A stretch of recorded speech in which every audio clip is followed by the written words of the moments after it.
My dear students, welcome to Jnanpith. তোমাদের সাথে আমি রামকৃষ্ণ দেব। আজকের ক্লাসে আমরা ভয়েস চেঞ্জ বা বাচ্য পরিবর্তন নিয়ে আলোচনা করব। ভয়েস কি, কত প্রকার আছে, তাদের নামই বা কি, সব কিছু আলোচনা হবে। তাহলে চলো আজকের ক্লাস শুরু করা যাক। তো প্রথমেই আমরা জানবো ভয়েস কি। দেখো, ক্রিয়া প্রকাশের ভঙ্গিমাকেই ভয়েস বা বাচ্য বলে। ক্রিয়ার প্রকাশভঙ্গি বলে দেবে কর্তা নিজে কাজটি করেছে নাকি তার দ্বারা কার্য সম্পাদন হয়েছে। তো কর্তা যখন নিজে কাজ করবে তখন কর্তা সক্রিয় থাকবে, অ্যাক্টিভ থাকবে, তার মানে তখন অ্যাক্টিভ ভয়েস হবে। কর্তাকে দিয়ে যখন কোনো কাজ করানো হবে তখন কর্তা বা সাবজেক্ট ততটা সক্রিয় থাকবে না, সেটা প্যাসিভ ভয়েস হবে। তো ভয়েসকে তিন ভাগে ভাগ করা হয়েছে। দেখো, অ্যাক্টিভ ভয়েস কর্তৃবাচ্য, প্যাসিভ ভয়েস কর্মবাচ্য, কোয়াসি প্যাসিভ ভয়েস কর্মকর্তৃবাচ্য। এবার একটা সেন্টেন্স দিয়ে এবং তার অ্যান্সার দিয়ে আমরা দেখে নেব অ্যাক্টিভ ভয়েসের কনস্ট্রাকশন কেমন হয় আর প্যাসিভ ভয়েসেরই বা কনস্ট্রাকশন কেমন হয়। তো দেখো, স্ক্রিনে দেয়া আছে I do the work, active voice. তো সেন্টেন্সটা শুরু হচ্ছে আই দিয়ে। আই হচ্ছে সাবজেক্ট, আই সাবজেক্ট। কোনো সেন্টেন্স শুরু হয় প্রথমে যে নাউন বা প্রনাউন দ্বারা, সেটাই হয় ওই সেন্টেন্সের সাবজেক্ট বা কর্তা। নেক্সট টু, এটা হচ্ছে ভার্ব, সাবজেক্টের পর ভার্ব বসে। থার্ড যেটা আছে সেটা হচ্ছে অবজেক্ট। তাহলে টোটাল সেন্টেন্সটা এসভিও প্যাটার্নের রূপ নিল। একটা আইডিয়াল অ্যাসার্টিভ সেন্টেন্স সবসময় এসভিও প্যাটার্নে থাকে। আচ্ছা, এইবার দেখো, তাহলে এটা হচ্ছে অ্যাক্টিভ ভয়েস, কর্তা নিজে কাজটি করেছে। এটাকে আমরা প্যাসিভ ভয়েসে নিয়ে যাব। তো প্যাসিভ ভয়েসে নিতে গেলে প্রথমে আমাদের যে কাজটি করতে হবে সেটা হচ্ছে অ্যাক্টিভ ভয়েসের যে অবজেক্ট আছে সেটাকে সাবজেক্ট হিসেবে সবার প্রথমে নিয়ে আসতে হবে। আমরা নিয়ে এসেছি দ্য ওয়ার্ক। আচ্ছা, তারপর এই সেন্টেন্সটা কি টেন্সে আছে সেটা নির্দেশ করবে, সেটা জানান দেবে তার ভার্ব।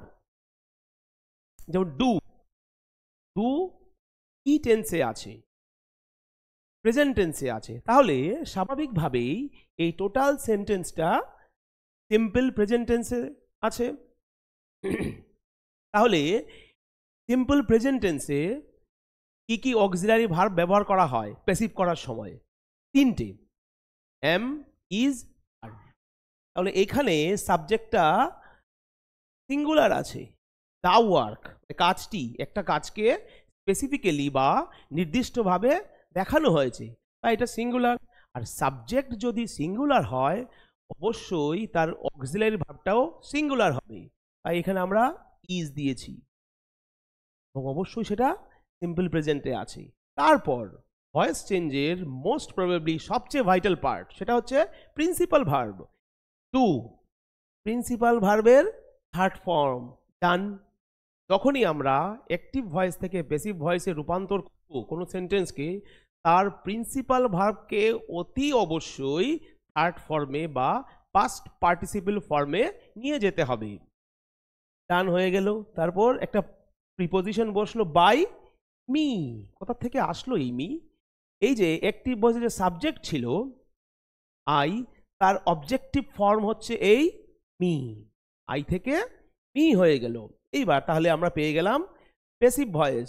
তাহলে এইবার একটু প্যাসিভ ভয়েসের স্ট্রাকচারটা আমরা দেখে নিচ্ছি। প্রথমে কি বসলো? Subject,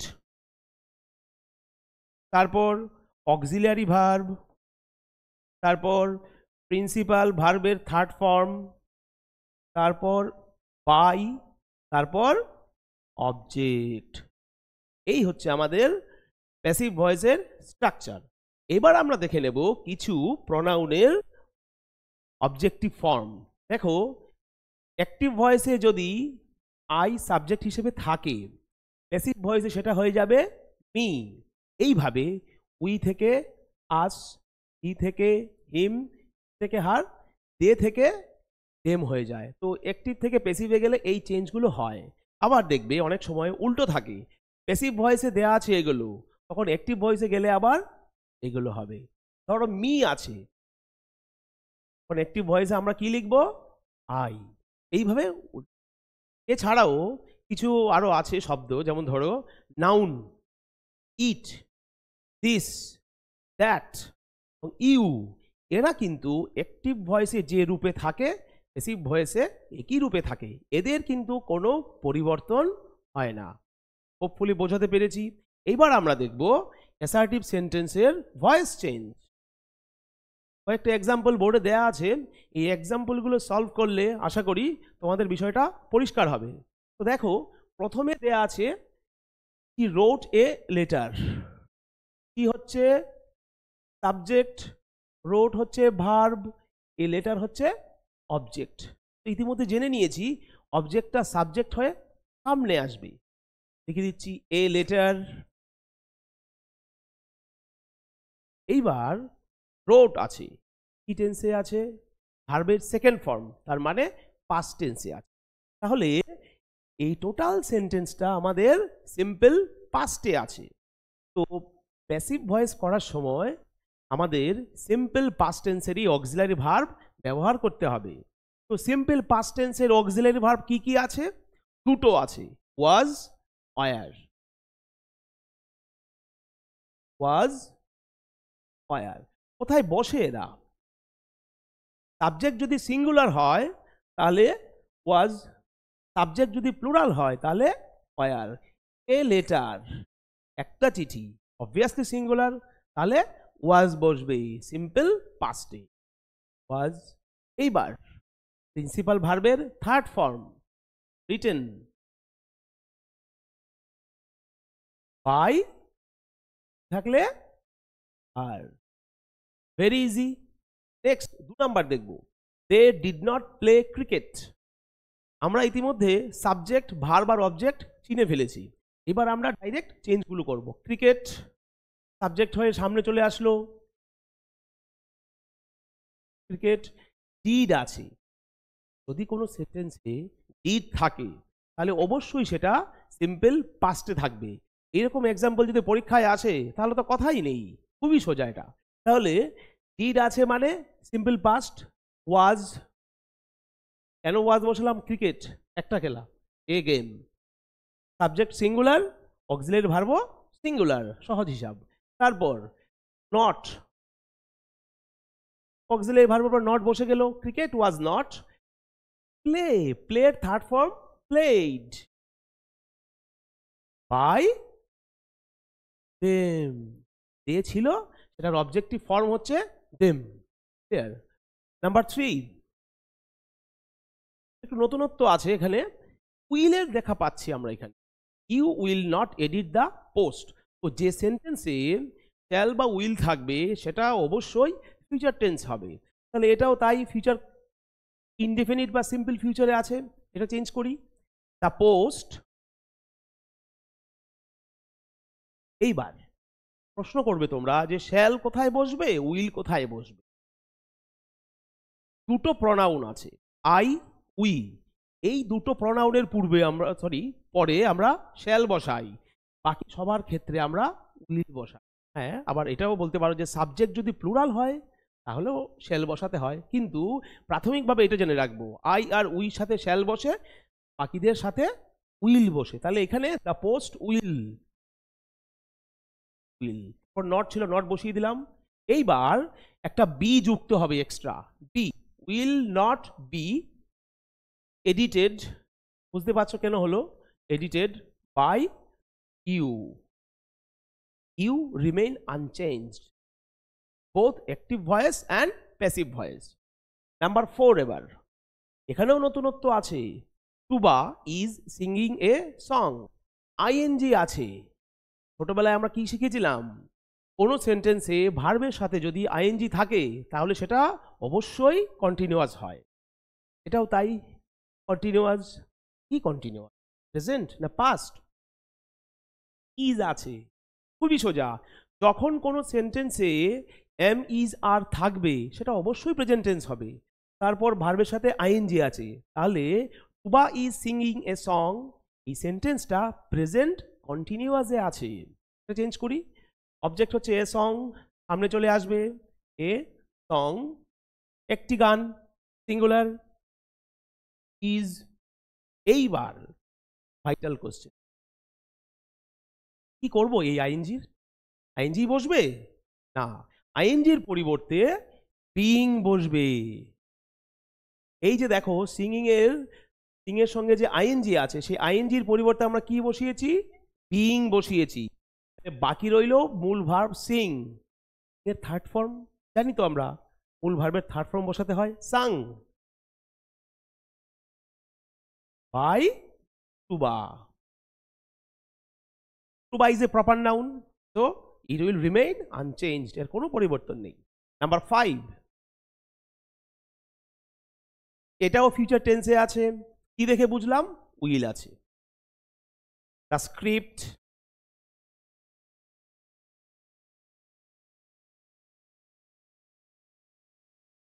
will be. এবার আইএনজি আছে, তার পরিবর্তে হ্যাঁ ঠিকই ধরেছো, বিইং হবে। বিইং চেকের থার্ড ফর্ম চেকড, বাই থাকলে হয়ে যাচ্ছে হিম। Very easy. তার মানে আমাদের মাথায় রাখতে হবে আইএনজি থাকলে আমরা পেসিভে বিইং বসাবো, আর মূল ভার্বের তো থার্ড ফর্ম হবেই হবে। Next 6 number, Debjani has plugged flowers. এখানেও একটু নতুন জিনিস দেখতে পাচ্ছি, হ্যাজ এসেছে এবার, আর প্রিন্সিপাল ভার্বের থার্ড ফর্ম। যখন কোনো সেন্টেন্সে হ্যাভ অথবা হ্যাজ থাকবে এবং তার সাথে প্রিন্সিপাল ভার্বের থার্ড ফর্ম থাকবে, তখন নিশ্চিত জানবে সেটা প্রেজেন্ট পারফেক্ট টেন্স। এখানে তাই আছে, Debjani has plugged flowers. Change করি, ফ্লাওয়ার্স অবজেক্ট, সাবজেক্ট হয়ে সামনে চলে আসলো ফ্লাওয়ার্স। এইবার দেখো একটা ফুল নয় কিন্তু অনেক ফুল, প্লুরালে আছে, সাবজেক্ট প্লুরাল, অক্সিলারি ভার্বও সেই রকম হবে, হ্যাজ হবে না, এই ক্ষেত্রে হ্যাভ হবে। সাবজেক্ট যদি প্লুরাল হয় তার সাথে হ্যাজ হয় না, হ্যাভ হয়। Flowers have. এইবার পারফেক্ট থাকাতে আমরা একটা বিন যুক্ত করব।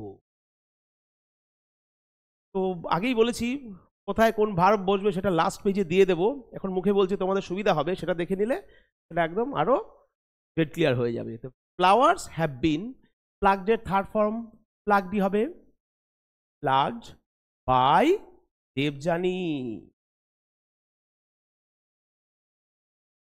হয়ে গেল। নাম্বার 7 আছে, we had finished the job.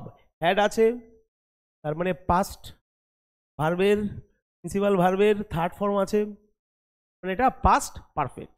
এই কোয়েশ্চেনের অ্যান্সারটা আমি তোমাদের জন্য ছাড়লাম, তোমরা কমেন্ট সেকশনে এর অ্যান্সারটা দেবে। নেক্সট আমরা এবার দেখে নেব ডাবল অবজেক্ট অথবা রিটেইনড অবজেক্ট। নাম শুনেই বুঝতে পারছো ডাবল অবজেক্ট। একটা অ্যাক্টিভ ভয়েসের সেন্টেন্সে দুটো অবজেক্ট থাকবে। দেখো, I gave him a book, I subject, gave verb, him হচ্ছে অবজেক্ট 1, বুক হচ্ছে অবজেক্ট 2। ক্লিয়ার? তার মানে দুটো অবজেক্ট আছে, তাই এই সিস্টেমটার নাম হয়েছে ডাবল অবজেক্ট। আরেকটা নাম আছে, সেটা পরে এক্সপ্লেন করছি। তাহলে আমরা সেটাকে এবার প্যাসিভ ভয়েসে নিয়ে আসি। দেখো, হিম তো অবজেক্ট 1, এটা হচ্ছে অবজেক্ট 2। চেঞ্জ করি, এ বুক অবজেক্ট ছিল, সাবজেক্ট হয়ে চলে আসলো প্রথমে এ বুক। আচ্ছা, গেভ ভার্বটা পাস্ট টেন্সে আছে, তার মানে টোটাল সেন্টেন্সটা সিম্পল পাস্টে আছে। ওয়াজ তা বই, এই দিলাম। গেভ এর থার্ড ফর্ম CV3 গিভেন। এইবার দেখো, হিম হচ্ছে অবজেক্ট 1, বুক হচ্ছে অবজেক্ট 2। একটা অবজেক্ট তো সাবজেক্ট হয়ে সামনে চলে আসলো, আরেকটা অবজেক্টের কি করব? যে অবজেক্টটা ওখানে ছিল সে তার জায়গাতেই বসে থাকলো। ভার্বের পর হিম ছিল, এখানে দেখো ভার্বের পর হিম রেখে দিয়েছি। তাহলে দুটি অবজেক্টের মধ্যে যে অবজেক্টটি সস্থানে থেকে যায়, যার স্থান পরিবর্তন হয় না, সেই অবজেক্টটিকে আমরা কি বলি? Retained object. এই জন্য ডাবল অবজেক্টকে অনেকে রিটেইনড অবজেক্টও বলে থাকেন, মানে এই সিস্টেমটাকে রিটেইনড অবজেক্টও বলে থাকে। তারপর যা আছে তাই, বাই আই এর অবজেক্টিভ ফর্ম হচ্ছে মি। এটা গেল অবজেক্ট 2 দিয়ে করলাম, এবার অবজেক্ট 1 দিয়ে করব। দেখো এবার হিমটাকে আমরা সাবজেক্ট করব, হিম থেকে চলে আসলো হি, দেখিয়েছিলাম চার্টে সেকেন্ড পেজে, হি। পাস্ট টেন্স আছে ওয়াজ, ভার্বের থার্ড ফর্ম গিভেন। তারপর এইবার এই অবজেক্টটা জায়গায় থেকে যাবে, দেখো গিভেনের পর এ বুক, তাহলে এইটাই হচ্ছে রিটেইনড অবজেক্ট এই সেন্টেন্সে। তারপর বাই মি, ভেরি ইজি। আর একটা এক্সাম্পল আমরা দেখে নিচ্ছি, এখানে কি আছে, প্রধান টট আস পলিটি, প্রধান সাবজেক্ট, টট ভার্ব, আস অবজেক্ট 1, পলিটি অবজেক্ট 2। প্রথমে অবজেক্ট 1 দিয়ে আমরা করে দেখছি, উই প্লুরাল, টট তার মানে সিম্পল পাস্টে আছে, ভার্বটা পাস্ট টেন্সে আছে, পাস্ট টেন্স, তাহলে উই ওয়ার। কেন ওয়ার দিলাম বুঝতে পারছো তো, সাবজেক্টটা plural, auxiliary verb plural, we were. টটের থার্ড ফর্ম টট। এইবার দেখো আজ তো চলে গেল প্রথমে উই হয়ে, বাকি রইল পলিটি অবজেক্ট 2, এটা ভার্বের পরেই থেকে যাবে, পলিটি বাই প্রধান। তাহলে এই পলিটি হচ্ছে এখানে রিটেইনড অবজেক্ট, সে স্থানে থেকে গেছে। সিমিলারলি পলিটিকে সামনে নিয়ে যদি আমরা সাবজেক্ট বানিয়ে দিই, এই আস কিন্তু জায়গায় থেকে যাবে। দেখেই নিচ্ছি একবার, polity was taught us by প্রধান। এইবার এই আজ হচ্ছে রিটেইনড অবজেক্ট। আশা করি বোঝাতে পেরেছি। নেক্সট এবার আমরা দেখব ফ্যাক্টিটিভ অবজেক্ট অথবা কমপ্লিমেন্টারি অবজেক্ট। দেখো বোর্ডে কয়েকটা ভার্ব দেওয়া হয়েছে, select, elect, nominate, make, call ইত্যাদি। ট্রানজিটিভ ভার্বগুলোর অবজেক্ট থাকা সত্ত্বেও সেই সেন্টেন্সের সম্পূর্ণ অর্থ এরা প্রকাশ করতে পারে না, সেই জন্য এদের একটা বাড়তি অবজেক্টের প্রয়োজন হয়। এই যে বাড়তি বা অতিরিক্ত অবজেক্ট, সেটাকে আমরা বলি ফ্যাক্টিটিভ অবজেক্ট অথবা কমপ্লিমেন্টারি অবজেক্ট। কমপ্লিমেন্টারি নাম শুনেই বুঝতে পারছো কমপ্লিমেন্ট হিসেবে কাজ করে। তাহলে দেখে নিই, উই মেড হিম মানে কি, আমরা তাকে তৈরি করলাম। সেন্টেন্স কমপ্লিট হলো না, সাথে সাথে প্রশ্ন হবে আমরা তাকে কি তৈরি করলাম, আমরা তাকে কি বানালাম, ক্যাপ্টেন। এইটা হচ্ছে আমাদের কমপ্লিমেন্টারি অবজেক্ট বা ফ্যাক্টিটিভ অবজেক্ট। তাহলে উই মেড হিম ক্যাপ্টেন, যখন ক্যাপ্টেন বসালাম তখন কিন্তু এই টোটাল সেন্টেন্সের একটা সম্পূর্ণ অর্থ প্রকাশ পেল, আমরা তাকে দলনায়ক তৈরি করলাম বা বানালাম। এবার চেঞ্জ করি, হি, হিম চেঞ্জ হি হয়ে গেল মেড, পাস্ট টেন্সে আছে, তাহলে ওয়াজ, মেডের থার্ড ফর্ম মেড। এইবার এই কমপ্লিমেন্টারি অথবা ফ্যাক্টিটিভ অবজেক্টটি বসে যাবে বাই আস। একটা জিনিস মাথায় রাখতে হবে, কমপ্লিমেন্টারি অবজেক্ট অথবা ফ্যাক্টিটিভ অবজেক্ট কিন্তু কখনোই সাবজেক্ট হিসেবে বসবে না, এটা মাথায় রাখতে হবে, মাইন্ড ইট। নেক্সট দেখবো আরেকটা, এখানে দেখো অ্যান্সারটা অলরেডি দেওয়া আছে, তাও আমি একবার লিখলাম, people elected him prime minister, subject verb object. Prime মিনিস্টারটা কি, প্রাইম মিনিস্টারের ফাংশনটা এখানে কি, পিপল ইলেক্টেড হিম লোকজন তাকে নির্বাচিত করলো, সাথে সাথে প্রশ্ন উঠবে কি নির্বাচিত করলো, অ্যান্সার হচ্ছে প্রাইম মিনিস্টার। তাহলে এই প্রাইম মিনিস্টার হচ্ছে ফ্যাক্টিটিভ অবজেক্ট অথবা কমপ্লিমেন্টারি অবজেক্ট। চেঞ্জ করি, হি ইলেক্টেড পাস্ট টেন্সে আছে তাই ওয়াজ, থার্ড ফর্ম ইলেক্টেড, পিএম শর্টকাটে লিখলাম, বাই পিপল। হোপফুলি বোঝাতে পেরেছি। এবার আমরা দেখে নেব কগনেট অবজেক্ট কি এটা? কিছু ইন্ট্রানজিটিভ ভার্ব আছে যারা এদের সাপোর্টার বা সমর্থক অবজেক্ট নিয়ে সেন্টেন্সে বসে, না হলে এরা এদের মানে সম্পূর্ণ বা অর্থ প্রকাশটা সম্পূর্ণভাবে করতে পারে না। দেখো, এই ধরনের অবজেক্টকে আমরা বলি কগনেট অবজেক্ট। একটু চিনে নিতে হবে। দেখো সেন্টেন্সটা খেয়াল করো, হি র্যান, অবজেক্ট ভার্ব। কেউ যদি বলে হি র্যান, তার মানে সে দৌড়ালো। সাথে সাথে প্রশ্ন করবে তোমরা, যে কোথায় দৌড়ালো? বাড়ির উঠোনে, নাকি রাস্তায়, নাকি ছাদে? তার মানে সেন্টেন্সটা কমপ্লিট হচ্ছে না। তো সেন্টেন্স কমপ্লিট করার জন্য এই র্যান ভার্বের একটা সাপোর্টার অবজেক্ট চাই।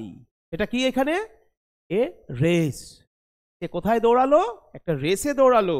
এইবার সেন্টেন্সটা কমপ্লিট মানে প্রকাশ করলো, he ran a race. Change করি, এ রেস, র্যান সেকেন্ড ফর্মে আছে, ওয়াজ হবে, একটা রেস যেহেতু। র্যানের third form run, by him, হয়ে গেল। তাহলে ক্ষেত্রে এ রেস হচ্ছে কগনেট অবজেক্ট, কারণ এ সাপোর্ট করছে র্যান নামক এই ভার্বটিকে। নাম্বার 2, এখানে অলরেডি লেখা আছে, আমি তাও তোমাদের বোঝানোর জন্য আবার লিখলাম আর কি। এবার দেখো, she dreamed a sweet dream. তাহলে এখানে এই সুইট ড্রিম হচ্ছে কগনেট অবজেক্ট, কারণ এটা সাপোর্ট করছে এই ড্রিমড ভার্বটাকে। দেখে নিচ্ছি একবার, এ সুইট ড্রিম সেকেন্ড ফর্মে আছে, আই মিন সিম্পল পাস্ট ফর্মে আছে ড্রিমড, থার্ড ফর্মও ড্রিমড হয়। সুইট ড্রিম ওয়াজ, একটা ড্রিম তো তাই ওয়াজ ড্রিমড বাই হার। একটি বেশি থাকলে বেশি সেটা হার হয়ে যায়, অবজেক্টিভ ফর্মটা নেই। তাহলে হয়ে গেল। ফাইনালি দেখো, he slept a sound sleep. He slept, সে ঘুমোলো। প্রশ্ন তো করবেই, কেমন ঘুম ঘুমোলো? দারুণ ঘুমোলো, সে হালকা ঘুমোলো, নাকি খুব খারাপ ঘুমোলো? তো সেই প্রশ্নের উত্তর নিয়ে আসছে এ সাউন্ড স্লিপ। স্লেপ্ট ভার্বের সাপোর্টার হিসেবে বসেছে এ সাউন্ড স্লিপ, তাই এটা হচ্ছে কগনেট অবজেক্ট। দেখে নিচ্ছি, এ সাউন্ড স্লিপ সিম্পল পাস্টে আছে, ওয়াজ স্লেপ্ট, থার্ড ফর্ম স্লেপ্টই হবে, স্লেপ্ট বাই হিম। আশা করি বোঝাতে পেরেছি। ফাইনাল পেজে তোমাদের সুবিধার্থে প্যাসিভ ভয়েসে কি কি অক্সিলারি ভার্ব ব্যবহার করা হয় বিভিন্ন টেন্সে, সেটার একটা চার্ট দেওয়া হয়েছে। আমি এতক্ষণ মুখে বলেছি, সেটা তোমরা এখানে দেখে নেবে। যদি কারো কোনো প্রশ্ন থাকে, যদি কোনো কোয়ারিজ থাকে, অবশ্যই কমেন্ট সেকশানে কমেন্ট করে জানাবে। তাহলে আজকের ক্লাস আমরা এখানেই সমাপ্ত করব। তোমাদের যদি কারো কিছু কমেন্ট করার থাকে বা বলার থাকে, কমেন্ট সেকশনে বলবে। আর আজকের ক্লাসের পিডিএফ পেতে গেলে তোমরা আমাদের টেলিগ্রাম চ্যানেলে জয়েন করবে। টেলিগ্রাম চ্যানেলের লিঙ্ক নিচে ডেসক্রিপশন বক্সে দেওয়া হয়েছে। তো স্টুডেন্টস, আগামীতে পরের ভিডিও নিয়ে পরের ক্লাসে আবার তোমাদের সাথে দেখা হবে। Till then, good bye, take care.